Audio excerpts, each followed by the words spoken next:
We live in a world of endless possibilities, where one small decision changes the fabric of reality as we know it, where one coach hired means another coach leaves, where Nick Sirianni rises as the Eagles head coach, Duce Staley heads off to Detroit.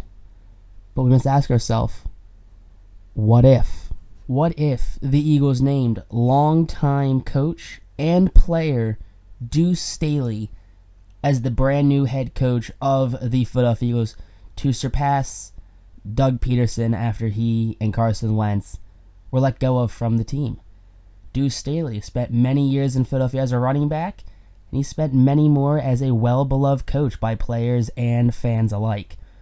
A roster, though, Duce Staley is inhabiting also looks a little different from the one that Nick Sirianni may have started with in a different universe. Hurts, Minshew, Sinnett. There's a QB problem here. Is Hurts the future? But we do have a future here at running back. Miles Sanders. Kenny Gainwell. One of the best value picks here in the 2021 draft. Jordan Howard, the power back, and Boston Scott, the fan favorite. Howard, being that power back, gonna fill in majority of the fullback roles. But we do have a young, up-and-coming wide receiver, Devontae Smith. A letdown in Jalen Reagor, Quez Watkins. Fan favorite Greg Ward, J.J. Arcega-Whiteside, the man drafted instead of DK Metcalf. A blocking wide receiver, an Eric Decker type instead of a generational talent. Dallas Goedert with no Zach Ertz. How will he perform here in Philadelphia? Jordan Mailata, the man with a big contract and even bigger frame. Landon Dickerson, the man with no ACLs, taken instead of probably a solid rookie linebacker in the second round. Can his man with his no ACLs, can he be the offensive lineman to surpass Jason Kelce when Kelce does call it a career, spending all 10 years of his NFL career here in the city of brother live? Will he finish them here, or will he finish them with his brother in Kansas City? Brandon Brooks, one of the best guards in the league when healthy. Just when does he stay healthy? Lane Johnson dealt with his demons in his career, but Lane Johnson is here to stay. Brandon Graham, the 11-year vet here in Philadelphia, a captain on the defense, alongside Josh Sweat, the third-year player, the fourth-year player actually. Got a big contract to go alongside Fletcher Cox, the most slept-on defensive tackle in the league. And next to Cox, his running mate, John Hargrave. But can that front four help young linebackers Davion Taylor, TJ Edwards, Alex Singleton, Sean Bradley? They're going to need all the help they can get in the middle of the field, because it's definitely not the same linebacking core from 2017. They had their problems then. They have more problems now, but corner at least has a bright side between Slay, Steven Nelson, and Avonte Maddox in the slot. Zach McPherson, Tay Gowan, players brought in the draft and via trades to help bolster the depth. Some young players with some height. Anthony Harris was stellar with his time in Minnesota, but can he replicate it here in Philadelphia? Behind him is Marcus Epps and Kerry Vincent Jr., the 5'10 corner safety hybrid. Strong safety, veteran Rodney McLeod. The last year of his deal, will he be back for another season here in the Midnight Green? Kevon Wallace, the man who couldn't stay healthy, the man who was looked over by Jim Schwartz. Will he be able to get some time on the playing field?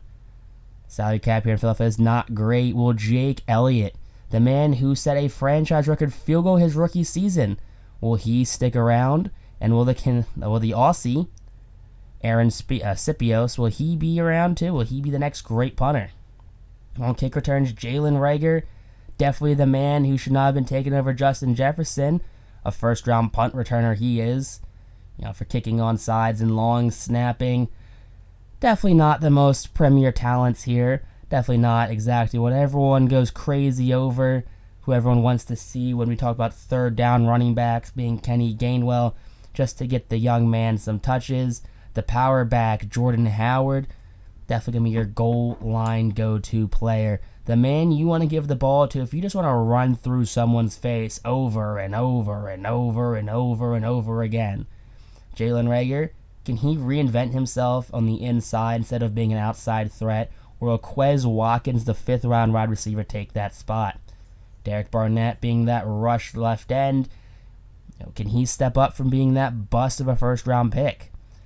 Fletcher Cox, John Hargrave, going to solidify the middle of this defense here in Philadelphia as Davion Taylor looks to get a foothold as a up-and-coming linebacker in the league. Avonte Maddox, only being 5'9", can hold his own in the slot, so hopefully moving him back to the slot from the outside definitely helps him coming into a contract year. And on the practice squad, Jason Huntley, John Hightower, and we have Trey Nixon, Jalen Camp, Cade Johnson, DeMarcus Lodge, Kinsley, Brett Toth, Swa Opeta, Josiah Scott, Shakai Taylor, and Elliott Fry will be taking up spots on the practice squad here in Philadelphia. But we have some vote of confidence right here.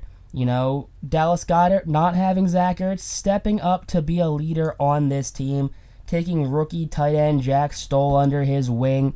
He's sitting down with Duce saying, hey, I'm new to this business leader position right now. Zach's not here to mentor me, but I'm going to do the same thing that Zach did to me when I was new here in Philadelphia. So Philly Goddard definitely on the up, taking young tight end Jack Stoll under his wing for some long-term development. Philadelphia is a 2 tight end, 3 tight end system even, and not having Zach Ertz is definitely going to hurt the offense in the long run, if not the short run here, trying to develop better hands on that receiver core. But thanks to tutelage from Dallas Goedert, Jack Stoll is going to be a star player. Now, taking a look through this draft class here, we're going with real-life prospects. Straight up and out. It's real-life prospects. We waited for these prospects to be able to draft them. We're speeding through this, so if you want to slow it down about half speed, so I'll be going through this normal speed, feel free to pause it. We're using the C4 roster for the draft classes. He always comes out with the best content on PC, so since he went to Xbox this year, had to go with it. And since, Madden just wouldn't let him upload it because it, violated profanity filters for some reason, we kept trying, finally able to do it. So I hope you guys are excited for this series. I'm super excited to get back into YouTube. But next time, YouTube, peace out, rock on, stay